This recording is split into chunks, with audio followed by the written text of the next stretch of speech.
What's happening, brothers and sisters? Welcome to the familia, like 𝖉𝖔𝖏. Okay, that's what we're going to be talking about today. It is 𝖉𝖔𝖏, the Fortress of Doom. This is another game review for a video game appreciation. But this time with some emphasis on video game development, because if you have seen my videos in the past, I know I only have like 10 followers. You know that I'm aspiring to be a video game developer, and I have some good news for you.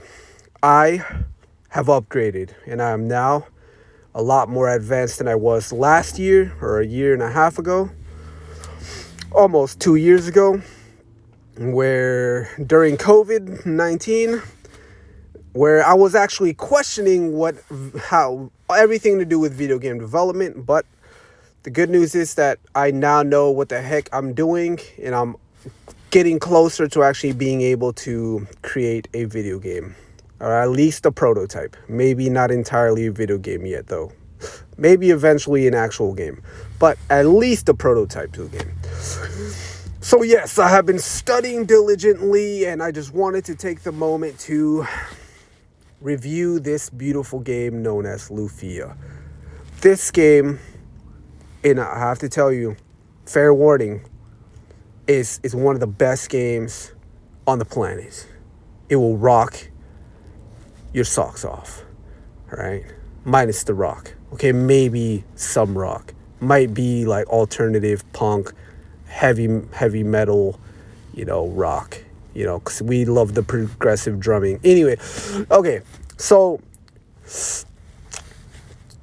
to begin, let's start. Let's do the thing. Okay, so in the beginning, there was the Fortress of Doom, and in this fortress, it was very doomy, like gloom, and in this gloom, it was very dusty, and that's why they needed a brew. I'm kidding. So I have to break it to you. I played this game when I was like 12 years old, to be honest. And before this, the only like concept of a dope ass RPG in my mind was Zelda. Yep. A Link to the Past. And so, not a bad start, right? Not a bad start. Not to say I didn't play Super Metroid. I definitely did. Super Metroid, thank you. Thank you for everything. You were like a flawless gem. But continuing on, I wanted to compare really quick. Compare and contrast. The Zelda: A Link to the Past to 𝖉𝖔𝖏. And so, guess what? There's some discrepancies here. Yeah, because right off the bat, we notice that 𝖉𝖔𝖏 is only a turn-based game. Wah, wah. Right? And that's the only reason why Zelda takes the beef, or the cake, or the fruit, or whatever. Exactly. So Zelda was a dope game, but issue, Zelda did not. That Link was basically an artilleryman. He was just running around, carrying weapons, and he always had trinkets and stuff with him. He never really cast magic or nothing like that. He wasn't like a demonic, Satanist. He was a very religious man. You could tell he was religious. I guarantee you there was a cross on his shield. He was a Templar knight, and none of us know it. I'm kidding. But you get where I'm getting at. He didn't really... He threw bombs and like that. He shot arrows at people, and he shanked people. It's like, nice, okay? Fair, but you got no magic, bruh. I guess there might have been magic, but I don't remember there being magic. Definitely not any significant amount of magic for it to count as magic anyway. But maybe I was too young. That's the other thing. And that's what I wanted to talk about. I was too young to beat that game, and I hated it. I wanted to beat that game so bad. I wanted to know what the hell happened in the near future, and then that guy that swings around that crazy ball of wrecking ballness with spikes on it. That was interesting to me, but it definitely did not match up to Lufia's like awesome like deck of cards monsters, because they're all two-dimensional and none of them move. They actually just shake. I guess that's the downside to Lufia, but Lufia was dope. Like, you couldn't question it. Sure, some of the monsters were holographic, in the sense of that they were just a PDF file. PDF image just uploaded to it that just moves around in the screen. But, like, still, it barely even moved. Don't make fun of Lufia, okay? Just don't. But so, like, still, for what it was, Lufia, I promise you, Lufia, and I have to say this, you're probably going to hate me for this, but I liked Lufia. I want to argue that I liked it a little bit more than Zelda: A Link to the Past. Just a little bit, a tinge. Like, come on, please work with me. Be reasonable. But that's another thing. It's be reasonable. It's like they're two-dimensional games, but this happened to be a two-dimensional game that, during a very old time, and Lufia just did it. The magic was awesome. It was spectacular. It was like fireworks. And I was like, yes. And it's like, this is what I wished was in Zelda. But I didn't even know that magic was possible. The first time I saw those lightning bolts, the spark or whatever in Lufia, I was just like, thank you. I was like, what is this? I'm like, you can do that in real life? Is that possible? It gave me hope, Like, magic became a real thing to me. And I was like, thank you, Lufia, for granting me the knowledge of magic. And the Vulcan and the blizzard and just all those cool the little whirlpool thing. Like, that was awesome to me. Like, the healing person. And that was the other thing. It was team oriented. And you kind of had to manage a little team, and you oversaw, sorry, I didn't mean to say manage, sexist, but you had to oversee this team and supervise them and kind of make sure that, like, they took care of each other. You had the healer that took care of others. You had the dude who basically was protecting everyone with the shield. And then you had the dexterous guy that was just like flanking everyone. And then you had the chick that was just like casting thunderbolts at, monstros and stuff. And I really like the monster selection, but I'm not going to go into that. It just would have been cool if the monsters in Lufia were in Zelda. Because they were a lot cooler in Lufia, because a little more grandeur is, I guess, the word. And so from that, that's just the little kid boy perspective. That's just what I saw. I didn't see too much. I can't remember too much. Everything was very foggy, but I know that it was just cool. It was dope. And it was just dope because I just knew it was dope because I felt it was dope. And it was immersive enough for me to be like, that's dope. And so there's that part, right? Okay, but we grow up. I grew up. I no longer have a Super Nintendo, and I'm like, damn. And now I'm like reviewing this, right? And it's just like, I grew up, and it's like, now I have some words, I have sense that I have to make out of this, because now I'm a grown up with a full grown brain, and my brain works, kind of, and and so my perspective on it now. And look, I don't have the game. I don't have a Super Nintendo anymore. It's like 20 years later. Give me a break. So I had to go look up a walkthrough. I had to go search through I just had to get reacquainted with the game from the intro and just kind of, dibble dabble a little bit in remembering what it was. And I have some criticism. That I do remember. And back then, I would definitely never have, like, complained about it. But now that I've seen futuristic games and fucking Halo 3 and all that good stuff, like, I have some things to say from a video game developer standpoint. And so, if you question my video game developness, I know assembly language, okay? So that means I know what middleware is. If you don't know what that is, then I'm better than you. I'm kidding. But you get it. You understand. You understand what I am. I am the next generation of video game developers, a video game producer people.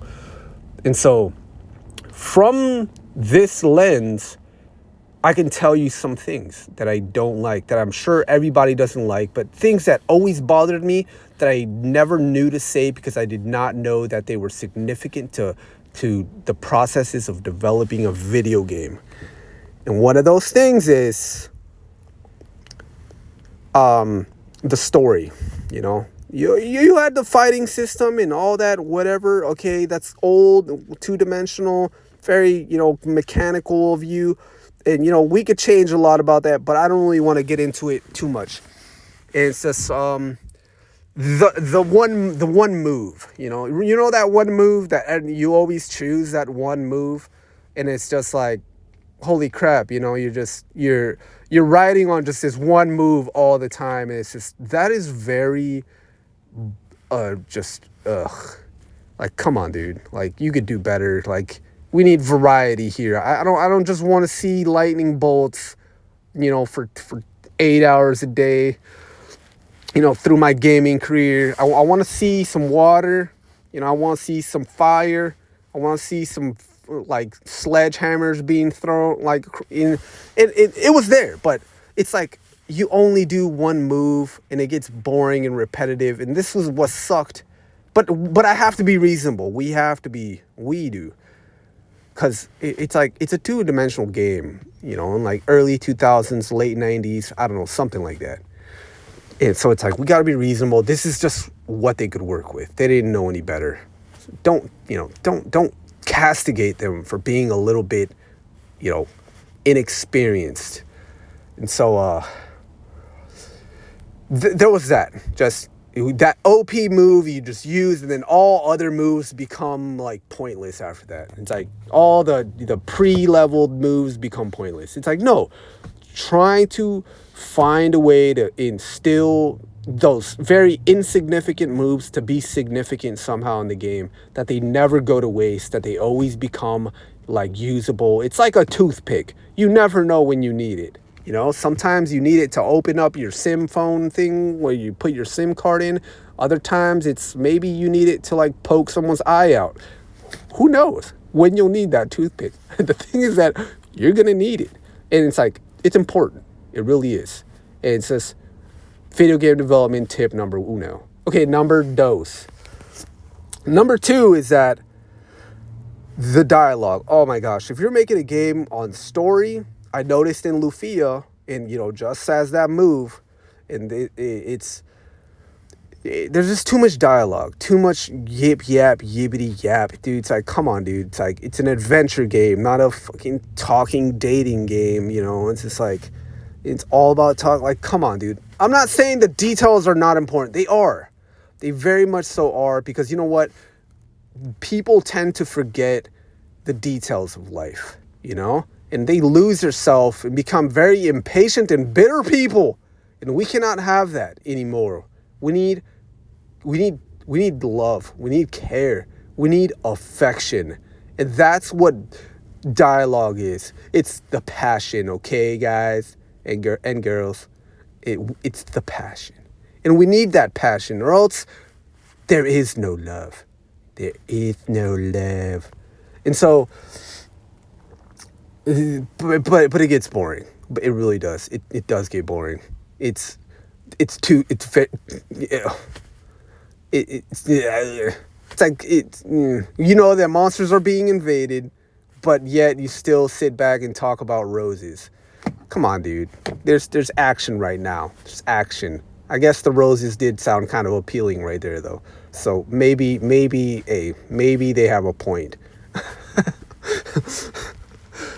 But you get what I mean, though. You get what I mean. Just maybe try summarizing it so that you won't have to read through 3 books before you get to the next quest, you know? And so it's like, hanging out into the village just like all this ranting that I'm spieling right now. It's just, shut up. So, okay, 3. Let's get to 3.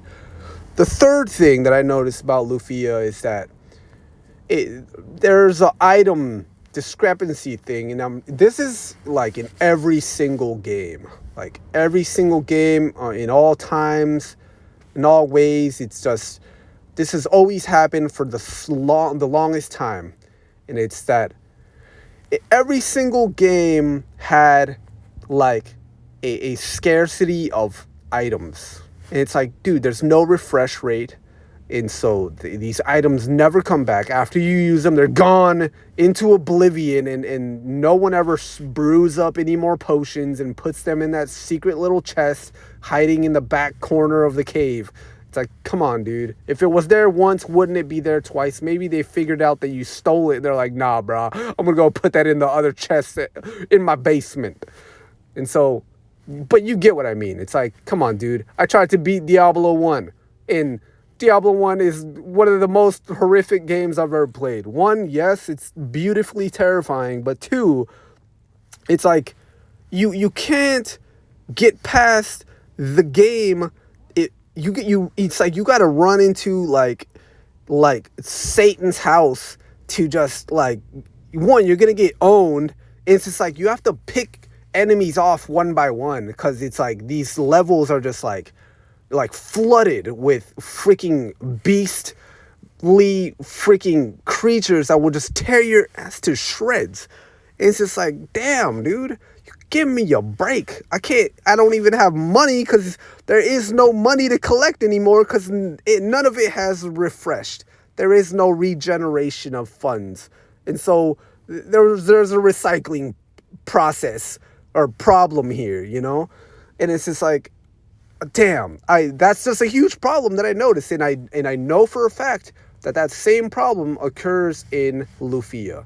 That once you use the potion, you're never gonna find it again, and that problem persists throughout many games of this decade or generation or whatever. And so that's another problem. But I really like the game. I like the potions, and I like the creativity aspect of it. I definitely do. I guess this is just the foul criticism of it, the scrutiny, right? But I like it. I like the way they look. The art is definitely a lot more beautiful.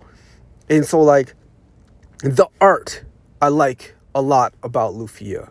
I think it was very, very pretty, very pretty. I say maybe not the most immersive, but it was immersive enough to like fall into, And so like, I guess that depends on the situation, because there were some places that were more immersive than others. And so there was that, like when it pulls out to the full map and then you see the entire rest of the world or whatever, and you're traveling from town to town, that's lame to me. I don't like that. I don't like that humongo map travel, because it's kind of unrealistic. It's like you're literally walking through trees, but you take one step and it's like if you traveled 100 miles. Like, come on, dude. Like, nah, man. That lame. But okay, so there was that, but then there was this other one. There's this other item thing. So this would be like the 4th thing, I guess. And it's like when you use an item, and this has always been a damn pet peeve of mine, and it's when you use an item, and I'm sure y'all can relate, like armor. They draw up this super cool armor. It's dope, chest plate, like slick, like the one from Morrowind. It's got the spikes on it and everything, and you're like, hell yeah, bruh. But you go to put it on, and it doesn't even display on your character. Like, I hate that. I hate that.